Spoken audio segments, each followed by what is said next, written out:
How you doing this morning? You doing all right? Where's your mama? There's Bessie. Look at the wind. The wind has been brutal here, just ripping apart everything.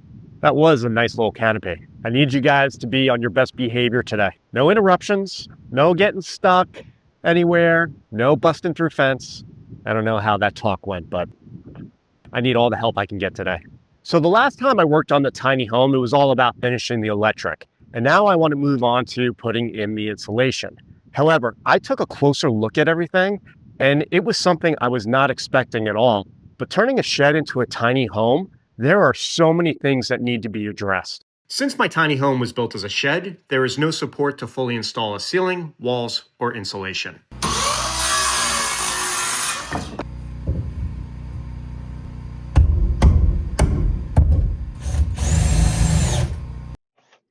Okay, so I just finished this end. What I did here is I created a support for walls that I'm going to put in and a ceiling I'm going to put in. There was no place at the end here to put my ceiling in. So I had to put this dummy piece of board in here, support it properly, and then the same thing with the walls. So I'm going to continue with the walls all the way up to the ceiling, but there was no strips here to support nails of a wall going in here, if that makes sense.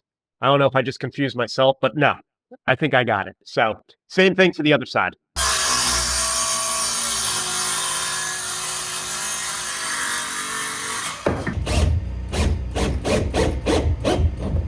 So moving pretty quickly through this second issue, and I'm so glad I'm addressing this. And I didn't even notice it at first. It was actually my neighbor who was over here and knew what I was doing and said, hey, you might want to look at this. And I'm so glad he said something because it would have been a major disaster. I want to put a ceiling in and I'm going to nail it into these rafters. And that ceiling is going to cause weight and pull down on it. So there's no support underneath these rafters directly. The only support was a board that was nailed to the side of it. I have a bunch of scrap wood, which is great, and just cutting to size and putting this board underneath here to have that support. I mean, the last thing I would want is to be relaxing, having a beer, and then all of a sudden the ceiling falling down on me. That would be a problem.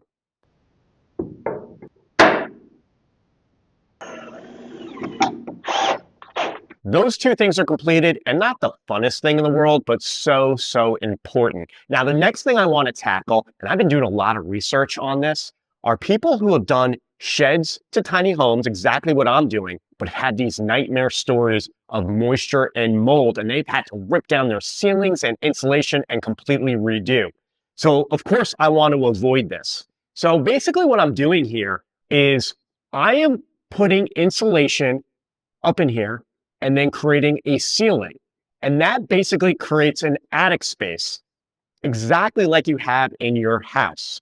And the big thing with attic spaces is that you need a place where air circulation happens and the air can escape. So I already have a ridge vent, and that's what that is right there. That's cut right down the middle. So now I need to create air circulation, and I'm going to show you how I'm about to do this. So these are like your normal eave vents that you would see like on a house. And I'm going to be able to use these two over here to create airflow underneath this porch. So I'll probably put one like right there and one on the other side. So for the eaves, they are so small, like it's basically 3 inches I have to work with here. I wouldn't be able to put those vents that I just showed you. So I ended up finding these on Amazon. I got creative, and it's like these pucks. They're 2 inches. There's a mesh screen. I don't know if you can see it. So insects and stuff can't get in it, and it's vented. So just enough air circulation to get that airflow going so it can go underneath the insulation and right through that roof vent. So I'm going for it, man.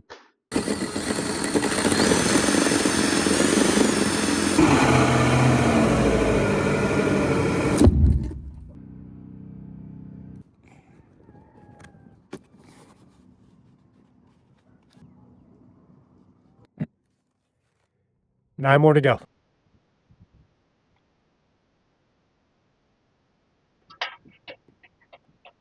Okay, so this is the last one. This is number 10. That is it. Looking good. Okay, so completed all these 10 events right here, and that's going to help with circulation into that attic space I'm creating. And then let me also show you, I put these in.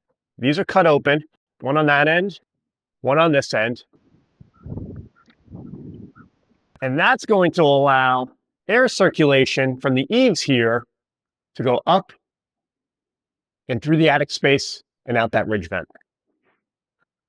I think I got this. So taking a quick break from the shed right now, just because I have to put out hay for the cows. And I don't know if I've ever shown you guys before my tractor. I mean, this thing is bad ass.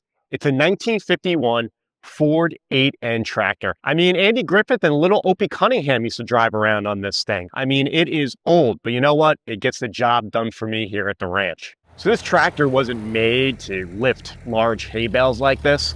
So I'm using a strap to help it out. So I'm kind of dragging the round bale, but I'm going a super short distance. So we're all good.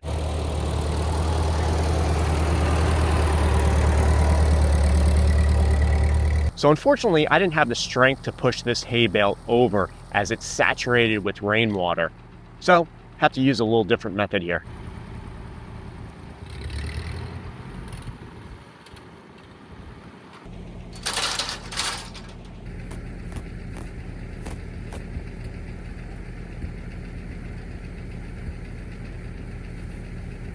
I need a new hay ring, bad. Either that or I have to learn how to weld very soon. Good afternoon, ladies. Still working on that alfalfa bale.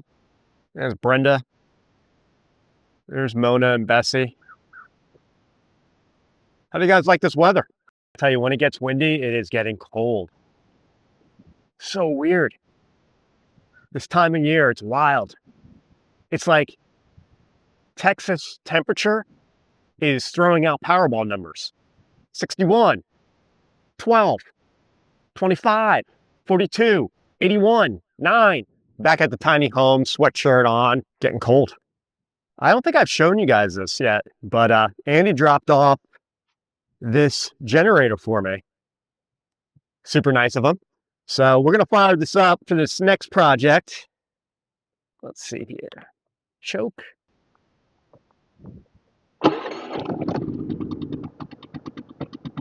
Oh, hell yeah. Pretty quiet.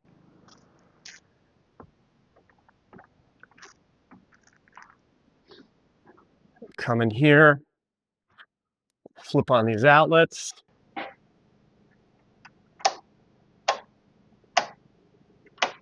And I think these two. Let's flip them all on.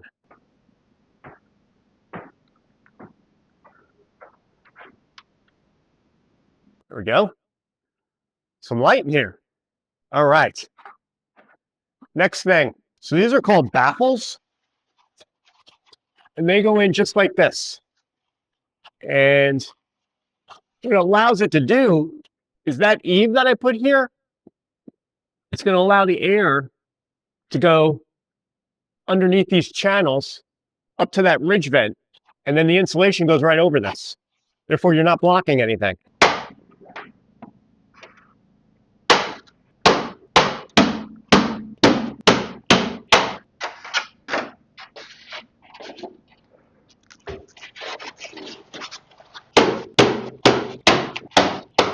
Okay, so here's one channel of baffles completed in the Raptors. Now I got to do it for all of the others here.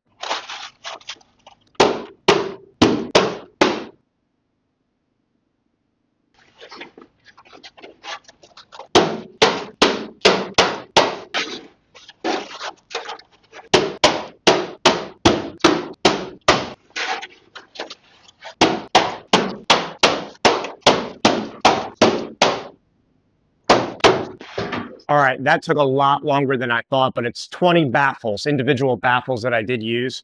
You can see here, all across the rafters there, and then on this side as well.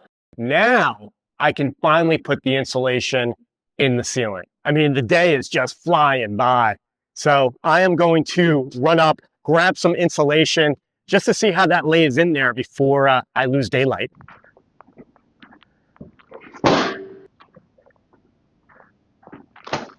I just want to say, and for it to be on the record, that these people I'm seeing on video turning sheds into tiny homes like that, I mean, I'm calling bullcrap. There is no way. No way.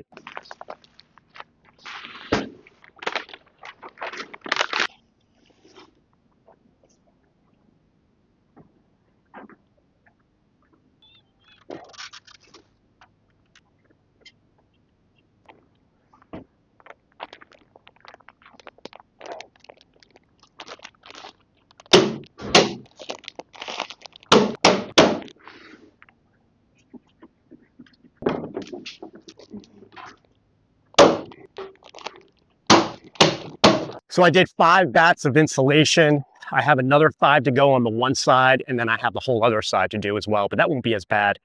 But it took me some time. I had to take care of a few things before I had to start putting insulation in. And it's just something I needed to do. I didn't want to cut any corners. I'm building this like a small little house just because that's the only way I know how to do things.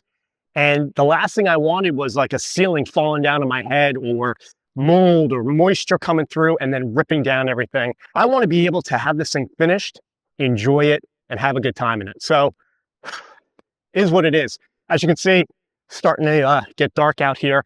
So I am finding the ladies right now, and I'm going to bring them to the back pasture because they have that new hay bale. I don't care what anyone says. There's nothing like a Texas sky. I don't know where these guys are.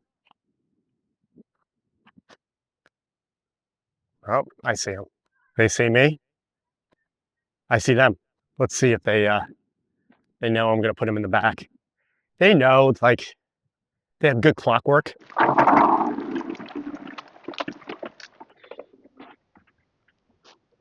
I'm surprised they didn't hear that. Oh, they did. You guys are unbelievable. Brenda, leading the pack today, huh? All right. Come on.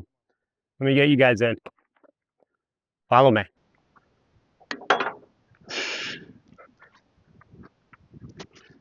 Oh, don't get too close. Bessie, no. Bessie, no. Bess. Say hello. Brenda, be nice. Bessie. Back up, back up. They are super, super gentle, but if they get spooked out or they're being aggressive because of these cattle cubes, I mean, you can see they just want to get at them. I mean, they weigh so much that they would crush me just trying to get to it. Bessie, you don't look as big as you normally do. Like slimmed down or something. You know, you want Ozempic? What's going on? Are you? Bessie, you want Ozempic? Come on, man.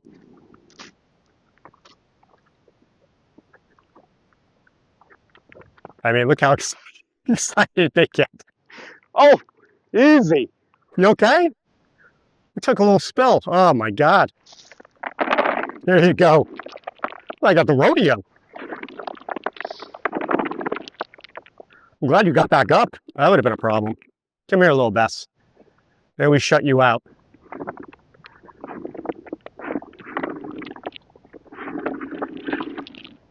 There you go. She took a spill. Brenda, you all right? Well, you skinned your knee. All right? All right, girl. You almost blew a tire on turn 4 over there. Yeah, well, you guys are snacking. I got to reward myself, too. Another day at the ranch.